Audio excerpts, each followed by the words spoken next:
Dans la pénombre du crépuscule, la silhouette voûtée de Monsieur Henry se détache contre le ciel sombre alors qu'il s'approche de l'éclatant hôtel 5 étoiles.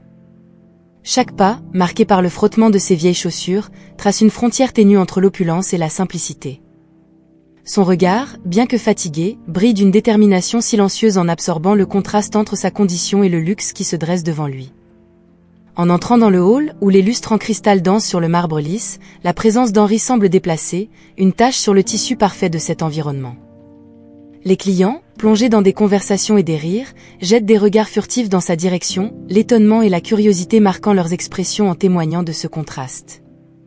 Marie, la réceptionniste, les yeux fixés sur l'écran de l'ordinateur et le téléphone coincé contre son épaule, à peine lève-t-elle les yeux en entendant le doux tintement de l'entrée. Sa voix, teintée de désintérêt, continue de couler dans une conversation banale avec la personne à l'autre bout du fil. Sans même accorder à Henry un regard de reconnaissance, elle présume, du coin de l'œil, qu'il n'est rien de plus qu'un autre malheureux, perdu parmi la richesse que l'hôtel affiche. Henry, un instant hésitant, absorbe l'indifférence avec laquelle il est accueilli. Cependant, son besoin le pousse à avancer. Avec des pas lents mais assurés, il se dirige vers le comptoir, attendant patiemment un signe d'attention. « Bonsoir » dit-il, sa voix faible mais courtoise, tentant d'attirer le regard de Marie. Enfin, détournant son attention de l'écran et regardant Henry pour la première fois, elle arque un sourcil, surprise et peut-être un peu gênée. « Puis-je vous aider ?» Sa question sonne plus comme une obligation que comme une offre d'assistance, les mots chargés d'une légère teinte de mépris. Henry, remarquant la réticence dans sa voix, esquisse un petit sourire, essayant de briser la glace de l'indifférence. « Je voudrais réserver une chambre, si possible, répond-il, gardant la politesse et l'espoir d'être traité avec un minimum de respect. L'interaction, brève et tendue, établit le ton de son arrivée mystérieuse, une introduction qui promet de dévoiler des couches d'histoire cachées derrière la façade usée de Monsieur Henry. Dans ce décor luxueux, sa présence est un mystère, un murmure d'histoires non racontées qui attendent patiemment d'être révélées. Après le timide salut, Henry pose un vieux portefeuille sur le comptoir, son extérieur usé par la vie et ses voyages. « Je voudrais une chambre, s'il vous plaît, répète-t-il, sa voix basse portant le poids de l'épuisement et de l'espoir. Au fond de lui, Henry sait que l'apparence compte plus dans des endroits comme celui-ci, mais il garde foi en la bonté humaine. Marie, quant à elle, jette un regard plus long à Henry, ses yeux parcourant rapidement la silhouette devant elle, le manteau élimé, les chaussures usées et le chapeau semblant renfermer plus d'histoire que d'années. « Monsieur, je regrette de vous informer, mais nous sommes complets, répond-elle, sa voix imprégnée d'une froideur professionnelle. Elle ne prend même pas la peine de vérifier le système à nouveau, sa décision est ferme, basée plus sur des préjugés que sur des faits. Henry, sentant le rejet couper plus profondément que prévu, insiste. « Êtes-vous sûr ? Il semble y avoir quelques chambres disponibles. » Sa remarque est prudente, pleine d'espoir. Après tout, la rangée de clés accrochées derrière Marie suggérait une histoire différente. Marie, à peine dissimule son impatience, ses doigts tambourinant sur le comptoir. « Je suis assez sûre, monsieur. Il y a peut-être un autre établissement en ville qui pourrait vous accueillir. » Ces paroles sont un déguisement poli pour un mépris pas si subtil, et elle détourne le regard, comme pour clore la conversation. Henry remarque le mur invisible qui se dresse entre lui et la possibilité d'un repos bien mérité. Son esprit lutte contre la fatigue, l'indignation et la tristesse qui commencent à se mêler. « S'il vous plaît, murmure-t-il, presque en suppliant, j'ai voyagé si longtemps. Je suis fatigué. » Il y a une vulnérabilité dans sa voix, un appel silencieux pour un geste d'humanité.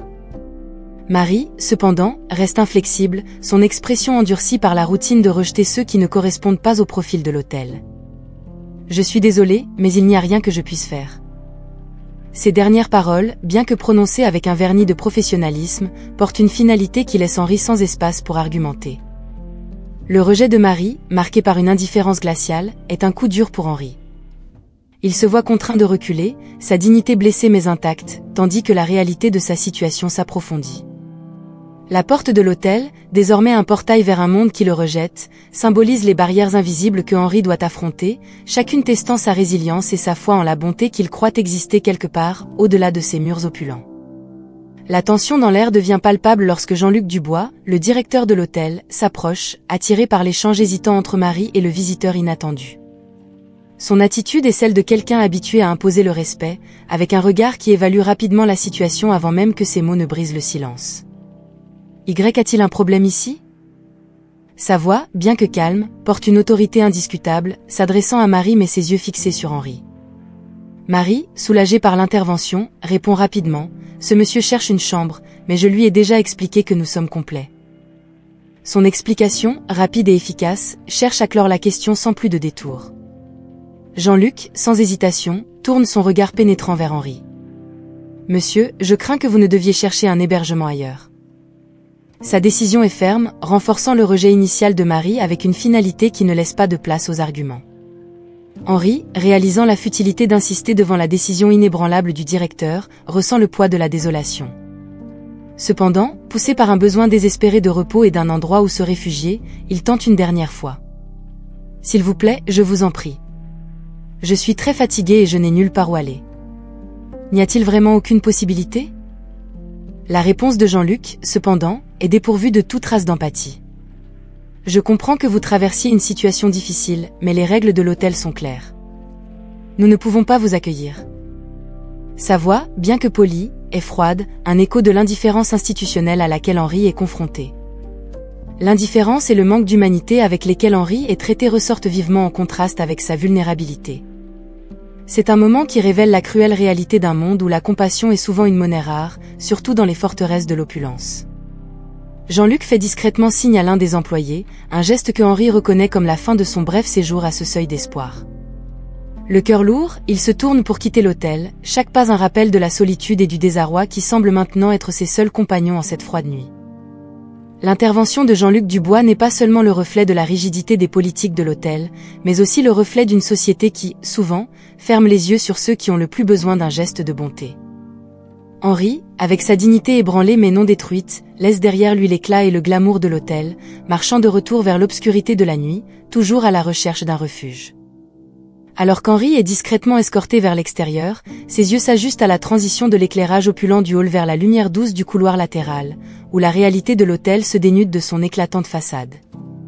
C'est dans ce couloir moins glamour qu'Henri, avec sa dignité ébranlée mais toujours intacte, tombe sur un éclat d'humanité en la personne d'Élodie, la plongeuse, dont la présence semble dissonante par rapport à l'indifférence glaciale qui régnait dans l'ambiance luxueuse de l'hôtel. Élodie, les mains encore humides et portant un tablier taché qui témoigne de son dur labeur, regarde avec surprise la scène devant elle. Ses yeux rencontrent ceux d'Henri, et dans son regard, il trouve non pas de jugement, mais de la compassion. Qu'est-ce qui se passe ici ? Sa voix, bien que douce, porte une force inattendue, un courage né non du pouvoir, mais de l'empathie. Ce monsieur essayait de séjourner à l'hôtel, mais, commence l'employé, hésitant, incertain de comment expliquer la situation sans révéler la cruauté des politiques qui l'avaient conduit à escorter Henri dehors. Je avais juste besoin d'un endroit pour me reposer, interrompt Henri, sa voix basse mais ferme, trouvant en Élodie une alliée potentielle, quelqu'un dont le cœur semble encore ouvert à la compréhension. Élodie, entendant la simplicité de sa demande et voyant l'épuisement marqué sur son visage, prend une décision instantanée. « Attends ici, dit-elle à Henri, avant de se tourner vers l'employé avec une détermination calme.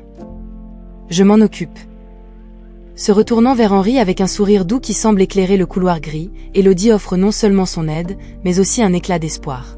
« Ne t'inquiète pas, je vais trouver un endroit pour que tu puisses te reposer cette nuit. » Ces paroles, simples mais chargées de sens, offrent à Henri un réconfort qui va au-delà de la promesse d'un abri physique, elles allument une lueur d'espoir dans son cœur fatigué. La bonté d'Élodie, en contraste frappant avec l'indifférence et la froideur qu'Henri a rencontrée jusqu'à présent, promet un changement dans le cours de son voyage. Dans cette interaction brève mais puissante, Henri trouve quelque chose qu'il avait commencé à croire perdu dans ce monde de luxe et d'apparence, l'humanité. Guidé par Élodie à travers des couloirs qui racontent une histoire très différente de celle peinte par le hall de l'hôtel, Henri se permet, pour la première fois cette nuit-là, de ressentir un éclat de soulagement. La gentillesse inattendue d'une étrangère devient le phare qui le guide à travers les ténèbres, un rappel que, même dans les moments les plus sombres, il y a des gens dont la lumière intérieure peut faire toute la différence. Guidé par la gentillesse d'Élodie, Henri trouve refuge dans la maison modeste mais accueillante qu'elle partage avec François, son mari. La simplicité du foyer contraste vivement avec l'opulence de l'hôtel d'où Henri a été chassé, mais pour lui, cet environnement porte une chaleur et une sincérité qu'il n'avait pas ressentie depuis longtemps. Assis autour d'une petite table dans la cuisine, avec des tasses de thé fumant servant de prélude à une conversation intime, Henri commence, hésitant, à dérouler les fils de son histoire. La lumière douce de la lampe dessine des ombres dansantes sur les murs, créant un cadre parfait pour les confidences. Ma vie n'a pas toujours été ainsi, commence Henri, sa voix basse teintée de nostalgie. Il y a eu un temps où j'étais de l'autre côté de ce comptoir d'hôtel, non pas comme un étranger cherchant refuge, mais comme quelqu'un offrant un abri aux autres. Les mots d'Henri sont chargés d'un poids émotionnel, suggérant des expériences vécues qui vont au-delà de son apparence actuelle. Élodie et François écoutent attentivement, leurs expressions un mélange de curiosité et de compassion. L'histoire d'Henri révèle un homme qui a connu à la fois le succès et l'adversité, dont le parcours a été marqué par des rebondissements inattendus. Mais la vie, comme vous le savez, a une façon de nous surprendre, de nous mettre à l'épreuve, ajoute Henri, un sourire mélancolique aux lèvres. La conversation se déroule comme un tissu, avec Henri partageant des épisodes de sa vie qui révèlent sa résilience et sa capacité à trouver de l'espoir, même lorsque tout semblait perdu.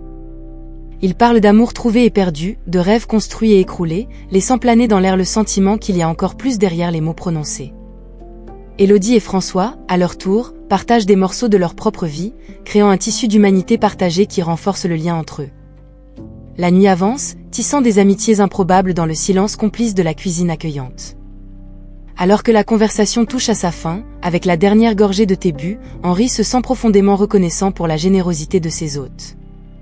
La nuit passée chez Élodie et François lui a non seulement procuré un toit sous lequel se reposer, mais aussi un sentiment de connexion et d'appartenance qui lui manquait depuis longtemps. Alors qu'ils se retirent, Élodie et François dans leur chambre et Henri sur le canapé du salon, préparé avec soin pour lui, l'air est chargé d'une promesse silencieuse de révélations futures. L'histoire d'Henri, à peine racontée en partie, suggère des mystères encore à dévoiler, préparant le terrain pour que le lever du jour apporte non seulement un nouveau jour, mais aussi de nouvelles vérités à la lumière. Au lever d'un nouveau jour, avec les premiers rayons de soleil filtrant à travers les rideaux et baignant le modeste salon d'une lumière douce, Henri se réveille sur le canapé qui lui a servi de lit pendant la nuit. La chaleur et la paix de la maison d'Élodie et François lui ont offert un repos qu'il n'avait pas expérimenté depuis longtemps, mais avec le nouvel jour vient aussi le poids d'une décision inattendue. Pendant le petit déjeuner, alors que le parfum du café frais emplit l'air, Henri, avec un sérieux réfléchi dans son regard, révèle son désir inhabituel. « Je dois retourner à l'hôtel, dit-il, ses paroles chargées d'une détermination silencieuse qui laisse Élodie et François échanger des regards de surprise et de curiosité. François, appuyant son menton sur ses mains, se penche en avant, l'intérêt évident sur son visage. « Mais pourquoi ?» demande-t-il, après tout ce qui s'est passé. Sa voix trahit la confusion et l'inquiétude qu'il ressent pour son nouvel ami. Henri soupire, pesant ses mots avant de parler. Il y a quelque chose que j'ai laissé inachevé, quelque chose d'important, explique-t-il, évitant d'entrer dans les détails. Sa demande, bien que vague, est empreinte d'une urgence que François et Élodie ne peuvent ignorer. La décision d'Henri de faire face à nouveau à l'endroit de son humiliation surprend non seulement ses hôtes, mais approfondit également le mystère qui l'entoure. La curiosité de François est piquée, et malgré les doutes qu'il a, sa nature solidaire prend le dessus. « Je t'accompagne », offre-t-il, un geste de soutien qui reflète l'amitié inattendue qui s'est formée entre eux. Le chemin de retour à l'hôtel est marqué par un silence pensif. Henri, le regard perdu dans le paysage qui défile, est plongé dans ses propres pensées, se préparant pour ce qu'il doit faire. François, au volant, respecte le silence de son compagnon, mais son esprit est rempli de questions sans réponse sur l'homme énigmatique à ses côtés. À leur arrivée à l'hôtel, la façade imposante semble défier Henri avec la même intensité que la nuit précédente. Cependant, armé d'une détermination renouvelée et du soutien silencieux de François, Henri est prêt à affronter ce qui l'attend, quel que soit le résultat. La décision de Henri de retourner à l'hôtel, un endroit qui symbolise son récent rejet et humiliation, est un témoignage de sa résilience et de l'importance de la mission non révélée qui le pousse. Alors qu'il se dirige vers l'entrée, le mystère de sa véritable identité et de son but s'approfondit, promettant des révélations surprenantes en attente d'être découvertes. Dès que Henri pose le pied dans le luxueux hall de l'hôtel, l'atmosphère change. Les employés, reconnaissant l'homme qui avait été rejeté la nuit précédente, échangent des regards nerveux, se préparant à agir selon les instructions préalables de ne pas permettre son séjour. Cependant, il y a une différence notable dans l'attitude de Henri cette fois-ci. Sa détermination est palpable, une force silencieuse qui l'enveloppe comme une armure invisible. Marie, la réceptionniste qui l'avait rejeté avec froideur, est la première à le confronter. « Monsieur, vous ne pouvez pas être ici, dit-elle, essayant de maintenir sa voix ferme, mais il y a une hésitation qui n'était pas présente auparavant. Henri, avec un calme qui contraste avec la tension croissante de l'atmosphère, répond « Je dois parler à Jean-Luc Dubois. C'est important. » La fermeté dans la voix de Henri surprend Marie, qui, pendant un moment, reste sans voix. Le souvenir de la nuit précédente, du rejet si rapidement imposé à cet homme, pèse sur elle. Cependant, avant qu'elle puisse répondre, Jean-Luc apparaît, attiré par l'agitation. « Je pensais que nous avions réglé ça hier, dit-il, s'approchant avec une autorité qui espère être définitive.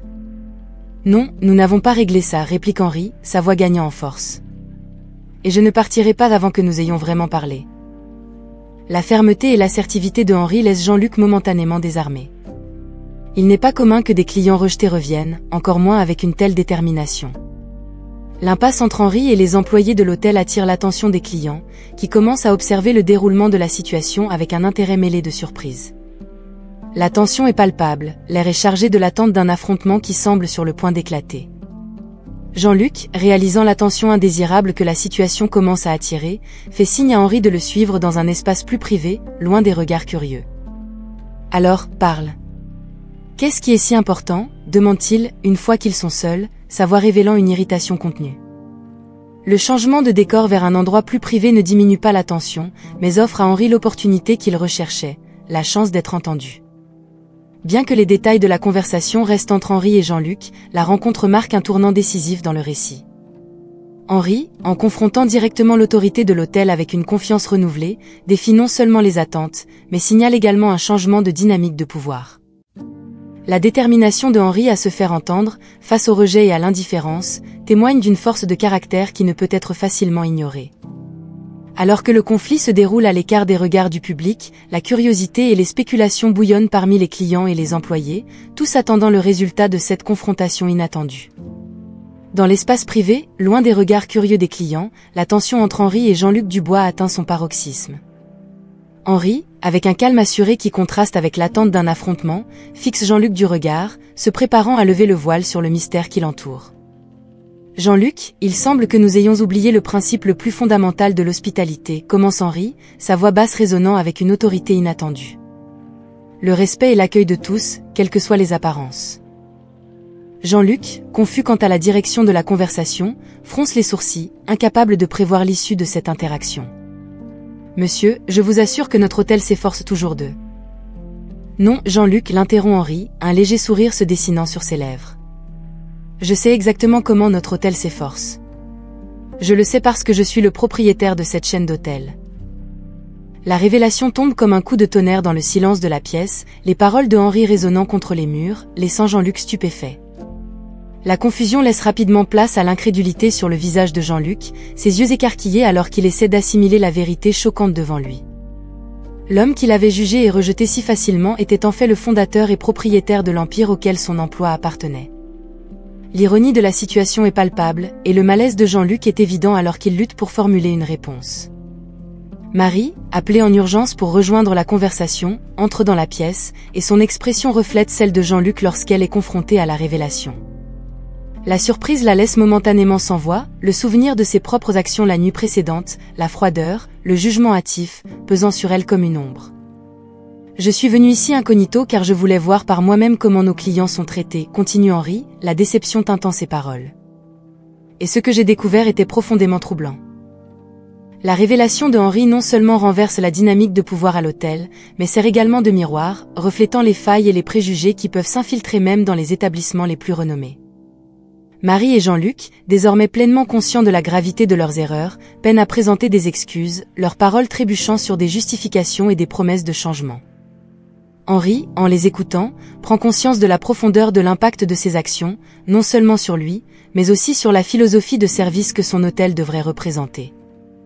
Ce moment de révélation choquante n'est pas seulement un tournant pour les personnages individuellement, mais aussi un appel à la conscience sur l'importance des valeurs fondamentales de l'empathie, du respect et de la dignité humaine dans le monde de l'hospitalité. Après la révélation surprenante qui a laissé Marie et Jean-Luc stupéfaits, Henri passe à l'action, déterminé à restaurer les valeurs fondamentales qui devraient guider chaque coin de sa chaîne d'hôtels. Avec un calme résolu, il affronte les deux, représentant d'une culture de service qu'il ne peut plus tolérer. Ce que j'ai vu et vécu dans cet hôtel, commence Henri, sa voix ferme, est une claire violation des principes sur lesquels j'ai fondé cette entreprise.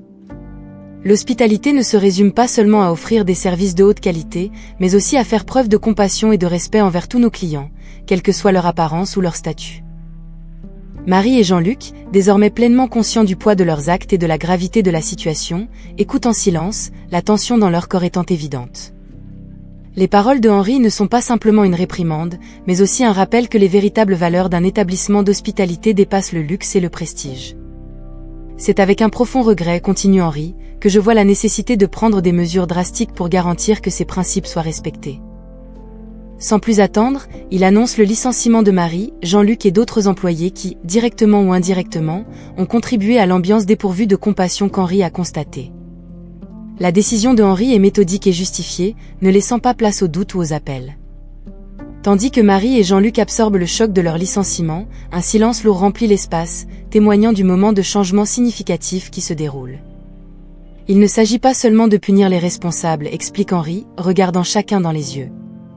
Il s'agit de réaffirmer les valeurs que je considère essentielles dans l'art de l'hospitalité. Des valeurs qui ont été oubliées ou ignorées sous votre gestion. La chute des fiers sert de tournant critique, non seulement pour les individus directement impliqués, mais pour toute l'organisation. Henri, dans sa position de leader, souligne l'importance de placer les valeurs humaines au-dessus du prestige, un rappel puissant que la véritable excellence dans le service d'hospitalité va bien au-delà des étoiles qu'un hôtel peut afficher. Alors que Marie et Jean-Luc quittent la pièce, confrontés aux conséquences de leurs actes, Henri reste ferme dans sa décision, conscient des défis à venir, mais aussi plein d'espoir qu'à travers cette difficile leçon, il puisse amorcer une ère de renouveau et de respect mutuel au sein de sa chaîne d'hôtels. Dans le sillage des licenciements qui ont ébranlé les fondements de l'hôtel, Henri tourne son attention vers une question d'une nature très différente, mais tout aussi importante. Il était temps de reconnaître et de récompenser la bonté véritable qu'il avait rencontrée en un moment de besoin personnel. Après les mesures disciplinaires, il convoque une réunion avec les employés restants, une rencontre qui, contrairement aux événements précédents, serait marquée par une célébration des valeurs humaines. Parmi les présents, Élodie attend, incertaine de ce à quoi s'attendre après les ondes de choc des licenciements. Sa rencontre avec Henri avait été brève, mais significative, et elle peinait à imaginer quel serait son rôle dans ce qui allait suivre. Lorsqu'Henri entre dans la salle, un silence respectueux s'installe, tous attentifs à l'homme dont les récentes décisions avaient révélé une profondeur de caractère que peu avaient prévue. Aujourd'hui, nous sommes ici non pas pour parler d'échecs, mais pour célébrer la bonté et la compassion, commence Henri, sa voix empreinte d'une chaleureuse autorité. Au milieu de l'indifférence que j'ai rencontrée, il y a eu un rayon d'espoir, un rappel que la véritable hospitalité vient du cœur. Ses yeux croisent ceux de Élodie, et un sourire d'appréciation traverse son visage. Élodie, poursuit-il, ta gentillesse cette nuit-là n'était pas seulement un geste de bonne volonté, mais un exemple de l'esprit que je veux pour tous mes hôtels. La surprise et l'émotion se lisent sur le visage d'Élodie, ses mains tremblant légèrement le long de son corps. Aujourd'hui, j'ai le plaisir d'annoncer votre promotion, déclare Henri, provoquant des murmures d'approbation parmi les collègues réunis.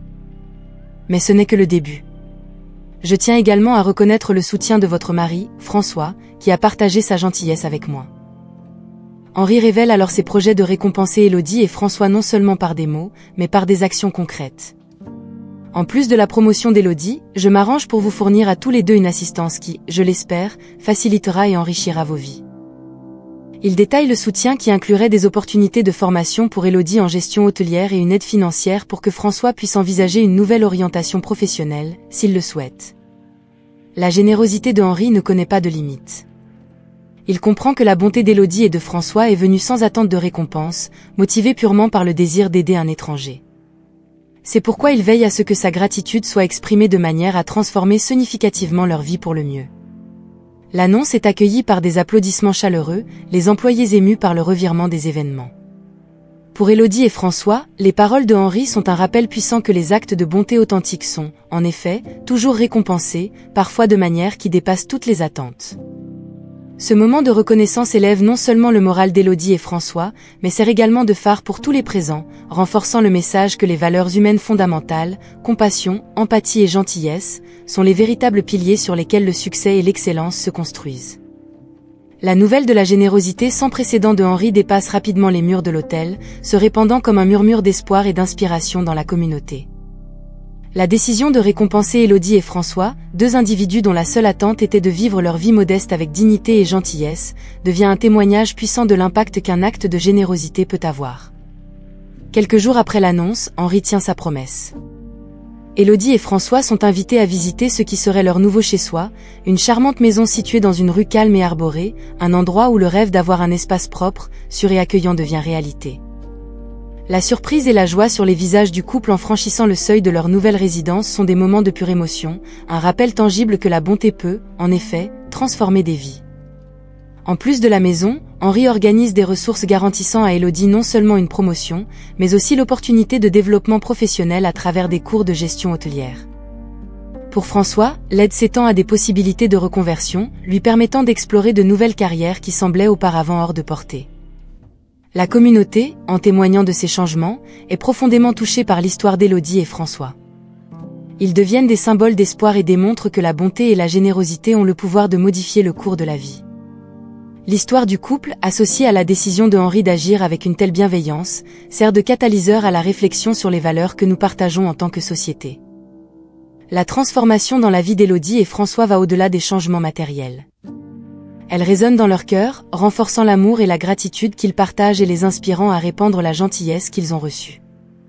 Ils s'engagent à être plus actifs dans la communauté, en aidant les autres comme ils ont été aidés, créant ainsi un cercle vertueux de générosité et de compassion.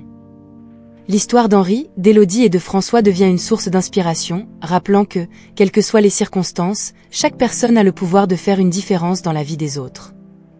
La générosité d'Henri, en particulier, défie les notions conventionnelles de richesse et de succès, les redéfinissant en termes d'impact positif sur les individus et la communauté. Ce chapitre de transformation et de rédemption dans la vie d'Élodie et François, impulsé par la vision compatissante d'Henri, n'est pas seulement une fin heureuse pour les personnes concernées. C'est un message puissant pour tous ceux qui connaissent leur histoire, les encourageant à rechercher des occasions de pratiquer la bonté, la générosité et la compassion au quotidien, transformant ainsi des vies, une action à la fois. Alors que la poussière retombe après les vagues de changements qui ont balayé l'hôtel et les vies d'Élodie et François, une nouvelle ère se lève sur la chaîne d'hôtels d'Henri. Les actions d'Henri ont non seulement transformé la vie d'un couple généreux, mais ont également entraîné une révision profonde de la culture et des valeurs pratiquées dans chacun de ces établissements. Henri, motivé par l'expérience vécue et la réponse chaleureuse de la communauté, décide qu'il est temps d'instituer une nouvelle philosophie opérationnelle dans toute sa chaîne d'hôtels. Une philosophie plaçant l'humanité, la compassion et la gentillesse au cœur de toutes les opérations, garantissant que l'esprit d'hospitalité dépasse le luxe et le confort matériel, touchant véritablement la vie de ceux qui croisent son chemin. Des ateliers de sensibilisation sont organisés pour tous les employés, de la haute direction aux employés de première ligne, encourageant une culture d'empathie et de service attentionné. Des histoires comme celle d'Élodie et François font désormais partie intégrante de la formation, servant de puissants rappels de l'impact personnel que chaque employé peut avoir. Alors que les changements internes s'épanouissent, l'histoire d'Henri, d'Élodie et de François se répand, inspirant non seulement ceux qui travaillent dans l'industrie hôtelière, mais aussi la communauté dans son ensemble. Le récit d'amour, de compassion et de transformation devient un phare d'espoir, un exemple vivant de la façon dont la gentillesse désintéressée peut déclencher une chaîne d'événements positifs, changeant des vies et des mentalités. L'héritage d'amour et de compassion d'Henri, désormais solidement ancré dans le tissu de sa chaîne d'hôtels, commence à se refléter dans les expériences des clients et dans les histoires qu'ils emportent avec eux. Les hôtels d'Henri deviennent plus que de simples lieux d'hébergement, ils deviennent des sanctuaires d'humanité, où chaque interaction est imprégnée de sens et de soins. Le dernier chapitre de ce voyage n'est pas simplement la fin d'une histoire, mais le début de nombreuses autres. Henri, grâce à ses actes de générosité et à son leadership transformateur, démontre que l'amour et la compassion ne sont pas seulement des idéaux à admirer, mais des forces puissantes qui peuvent changer des vies et restaurer la foi en la bonté humaine. Comme le soleil se couche et teinte le ciel de teintes dorées, Henri contemple l'horizon depuis le balcon de son hôtel, un sourire serein aux lèvres. Il sait que les graines d'amour et de compassion qu'il a semées ne font que commencer à germer, promettant un avenir où l'hospitalité véritable transcende les attentes, touchant les cœurs et transformant des vies. C'est avec ce sentiment d'espoir et la conviction dans le pouvoir de l'amour et de la compassion que l'histoire arrive à sa fin, mais le héritage d'Henri, Élodie et François continue d'inspirer, un rappel éternel que même dans les plus petits gestes, nous pouvons trouver l'essence d'une vie véritablement riche et significative.